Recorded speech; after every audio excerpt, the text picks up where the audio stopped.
அன்பின் பிதாவே, இந்த காலை வேளைக்காக உமக்கு நன்றி செலுத்துகிறோம்.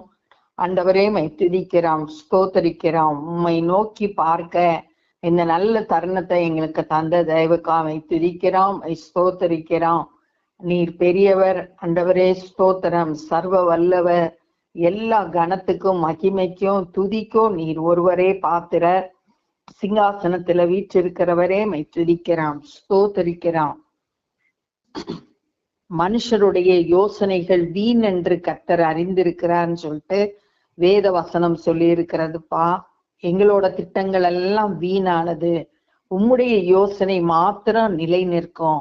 ஆண்டவரே, இந்த காலை வேளையில எங்களுடைய யோசனையின்படி அல்ல, எங்களுடைய திட்டத்தின்படி அல்ல, உம்முடைய சித்தத்தின்படி நாங்கள் இந்த நாள்ல செயல்பட கர்த்தர் எங்களுக்கு உதவி செய்யுங்க. இந்த நாளின் வேத தியானத்தை எங்களுக்கு ஆசீர்வதித்து தாங்க. நேசிக்கிற இயேசு கிறிஸ்துவின் இனிய நாமத்தில் கேட்கிறோம் பிதாவே, ஆமென். லூக்கா 21 அதிகாரம் 14 வசனம். ஆகையால் என்ன உத்தரவு சொல்வோம் என்று கவலைப்படாதிருக்கும்படி உங்கள் மனதிலே நிர்ணயம் பண்ணிக்கொள்ளுங்கள். 12வது வசனத்துல பார்த்தோம், என் நாமத்தினால உங்களை பிடித்து ஜெப ஆலயத்திலையும் சிறைச்சாலையிலும் ஒப்பு கொடுப்பாங்க அப்படின்னு சொல்லிட்டு சொன்னத, இயேசு கிறிஸ்து சொன்னத இங்க நம்ம பார்த்தோம். நம்மள இது துன்பப்படுத்துவாங்க அப்படின்னு சொல்லிட்டு பார்த்தோம். அந்த மாதிரி அதிகாரிகளுக்கு முன்பாக, அதிபதிகளுக்கு முன்பாக, ராஜாக்களுக்கு முன்பாக உங்களை கொண்டு போய் நிறுத்தும் போது என்ன பதில் சொல்லுவோம் அப்படின்னு சொல்லிட்டு கவலைப்படாம இருக்கும்படி மனதுல நிர்ணயம் பண்ணிக்கொள்ளுங்கள். மனசுல நல்லா உறுதியான எண்ணத்தோடு இருங்க, அதை பத்தி கவலையே படக்கூடாது அப்படின்னு சொல்லிட்டு சொல்லியிருக்கு. உங்களை விரோதிக்கிறவர்கள் ஒருவரும் எதிர் பேசவும் எதிர் நிற்கவும் கூடாத வாக்கையும் ஞானத்தையும் நான் உங்களுக்கு கொடுப்பேன். ஆண்டவர் என்ன சொல்றான்னா, உங்களை எதிர்க்கிறவங்க, விரோதிக்கிறவங்களுக்கு அவங்க எதுவுமே உங்களுக்கு எதிர்த்து பேச முடியாது, எதிர்த்து நிக்க முடியாது. அப்படிப்பட்ட வாக்கையும் ஞானத்தையும் நான் உங்களுக்கு கொடுக்கிறேன் அப்படின்னு ஆண்டவர் வாக்கு பண்ணியிருக்கார். அப்ப நீங்க பேசுறதுக்கு அவங்க எதிர்த்து பேச முடியாது, அப்படிப்பட்ட ஞானத்தை நான் உங்களுக்கு கொடுக்கிறேன் அப்படின்னு சொல்லிட்டு ஆண்டவர் சொல்லியிருக்காரு. அப்போஸ்தலர் 6வது அதிகாரத்துல நம்ம பார்த்தோம்னா, அங்கு ஸ்தேவானை கொண்டு வந்து ஆலோசனை சங்கத்தாருக்கு முன்னாடி நிறுத்துறாங்க. அப்ப அவர்கிட்ட கேள்வி கேட்கும் போது அவர் பதில் சொன்னத அவருடைய ஞானத்துக்கும் அவரோட ஆவிக்கு முன்பாக யாரும் எதிர்த்து நிற்க முடியல அப்படின்னு சொல்லியிருக்கு. அப்ப தேவன் நமக்கு வந்து ஞானத்தையும் பேசுறதுக்கான வார்த்தையும் அந்த நேரத்துல கொடுப்பேன் அப்படின்னு சொல்லிட்டு வாக்கு பண்ணிக்கிறார். பெற்றாராலும் சகோதரராலும் பந்து ஜனங்களாலும் சிநேகிதராலும் காட்டி கொடுக்கப்படுவீர்கள். அப்படி அந்த நாட்கள்ல பெற்றோரே காட்டி கொடுத்துருவாங்க. சகோதரர்கள், பந்து ஜனங்கள், சிநேகிதர்கள் இவங்கெல்லாம் உங்களை காட்டி கொடுத்துருவாங்க.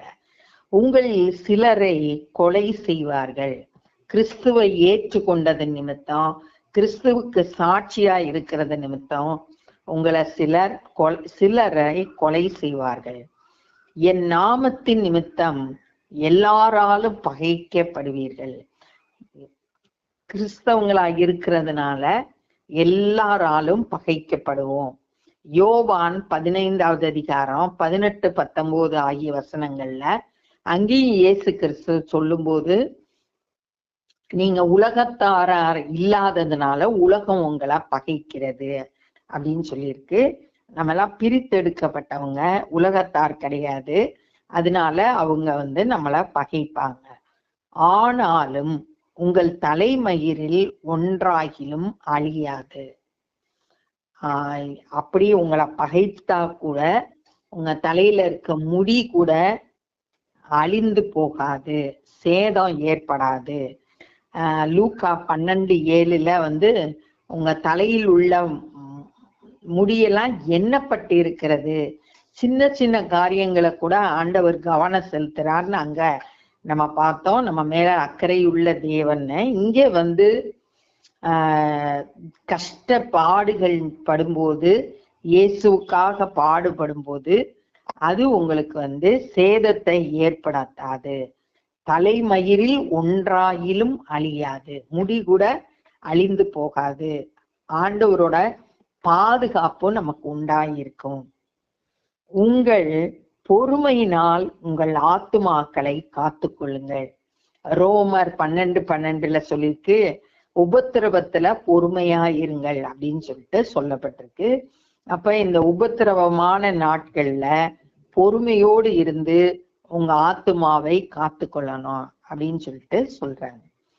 எருசலேம் சேனைகளால் சூழப்பட்டு இருக்கிறதை நீங்கள் காணும் போது அதன் அழிவு சமீபமாயிற்றென்று அறியுங்கள். எருசலேமை சுத்தி படம் வந்துருச்சு, அதை பார்க்கும்போது அழிவு வந்துருச்சு அப்படின்றத அறிந்து கொள்ளுங்கள். அப்பொழுது யூதேயாவில் இருக்கிறவர்கள் மலைகளுக்கு ஓடி போகவும், யூதேயால இருக்கிறவங்க மலைக்கு ஓடி போயிருங்க.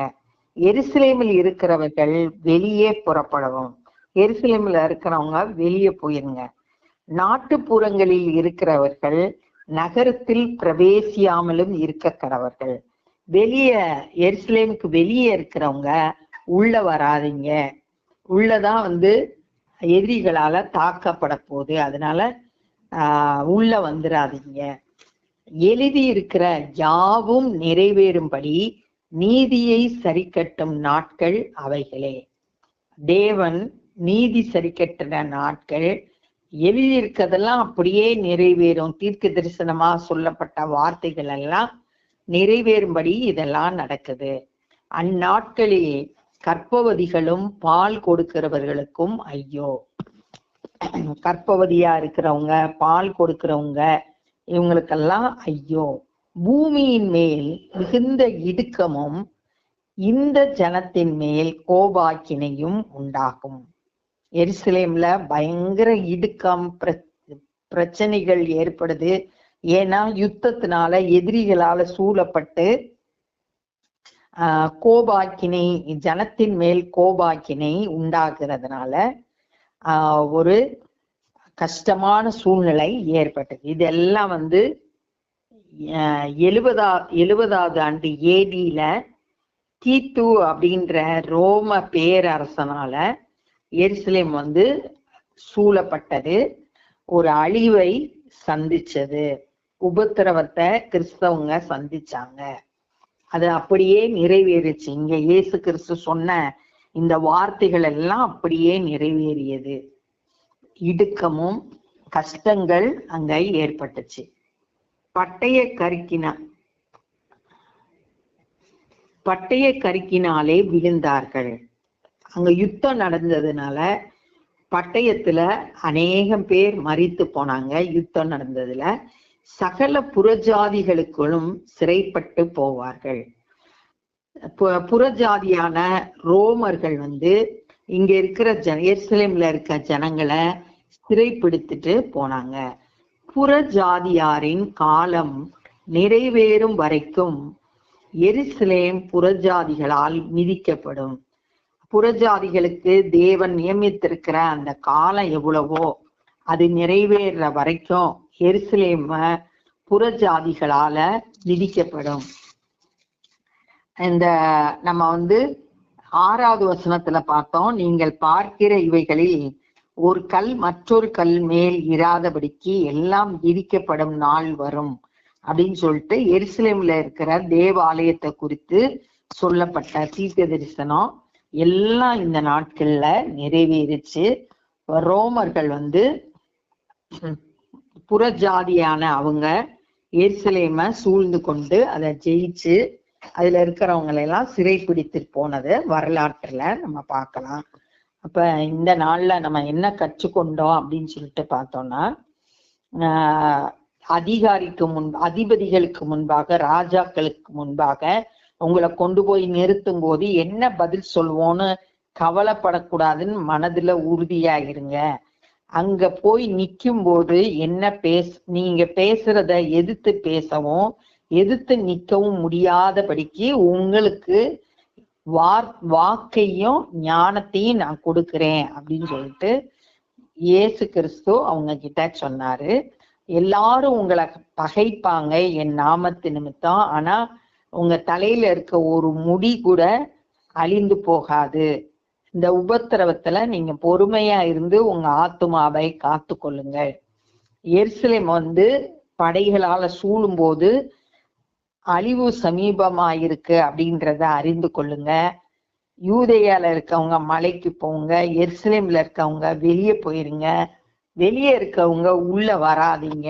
ஏன்னா இங்க இடுக்கமும் ஜனங்களுடைய மேல கோபாக்கினையும் உண்டாக போகுது அப்படின்றத சொன்னாங்க. சிலர் பட்டயத்தினால அழிவை சந்திச்சாங்க. புறஜாதிகள் சிறை பிடித்துட்டு போனாங்க எருசலேம்ல இருந்த ஜனங்களை. புறஜாதியினருக்கு நியமிக்கப்பட்ட அந்த காலத்துல எருசலேம் புறஜாதிகளால மிதிக்கப்பட்டது. இது எல்லாம் தீர்க்க தரிசனமா சொல்லப்பட்ட காரியங்கள் எல்லாம் AD 70வது ஆண்டுல தீத்து ராயனால நிறைவேற்றப்பட்டது அப்படின்றத இந்த நாள்ல நம்ம தியானிச்சோம். இப்ப நம்ம ஜெபம் பண்ண போறோம். அன்பின் பிதாவே, இந்த நாள்ல நாங்க கற்றுக்கொண்ட அந்த வேத பகுதிக்காய் நன்றி செலுத்துகிறோம். எல்லாம் ஆண்டவரே உம்முடைய திட்டத்தின்படி, நீங்க சொன்ன வார்த்தையின்படி எல்லாம் நடைபெற்றது என்பதை நாங்கள் தியானித்தோம். ஆண்டவரே, எங்களுக்கும் ஆண்டவரே ஞானத்தை கொடுத்து எல்லாவற்றையும் சரியாய் வேதத்தை கற்றுக்கொள்ள எங்களுக்கு கிருபை செய்யுங்க. உபத்திரவத்துல பொறுமையா இருக்க, விசுவாசத்துல உறுதியா இருக்க எங்க ஒவ்வொருவருக்கும் கிருபை தாங்க. ஆண்டவரே துதிக்கிறோம். கடைசி பரியந்தம் ஆண்டவரே நிலைத்திருக்கிறவனே ரட்சிக்கப்படுவான் என்று சொல்லியிருக்கிறேன். நாங்களும் கூட ஆண்டவரே உம்முடைய வருகை நாளுக்கு ஆயத்தம் உள்ளவர்களாய் விசுவாசத்திலே நிலைத்திருந்து உம்முடைய ராஜ்யத்தை சுதந்திரித்து கொள்ள எங்களுக்கு கிருபை செய்யுங்க. ஆண்டவரே, சுவிசேஷ பணியை செய்கிற ஒவ்வொருவரையும் உடைய கரத்திலே கொடுக்கிறோம். ஆண்டவரே, தெளிவாய் பிரசங்கிக்க, சத்தியத்தை சரியாய் போதிக்க ஞானத்தையும் கிருபையும் தந்து வழி நடத்துங்க. நாங்களும் சுவிசேஷ பணியை செய்ய கிருபை தாரும். எல்லா துதி கன மகிமையும் உமக்கே செலுத்துகிறோம். நேசிக்கிற இயேசு கிறிஸ்துவின் இனிய நாமத்தில் கேட்கிறோம் பிதாவே, ஆமென். என் ஆத்துமாவே கர்த்தரை ஸ்தோத்திரி, என் முழுவலுமே பரிசுத்த நாமத்தை ஸ்தோத்திரி. என் ஆத்துமாவே கர்த்தரை ஸ்தோத்திரி, கர்த்தர் செய்த சகல உபகாரங்களை மறவாதே. ஆமென். God bless you.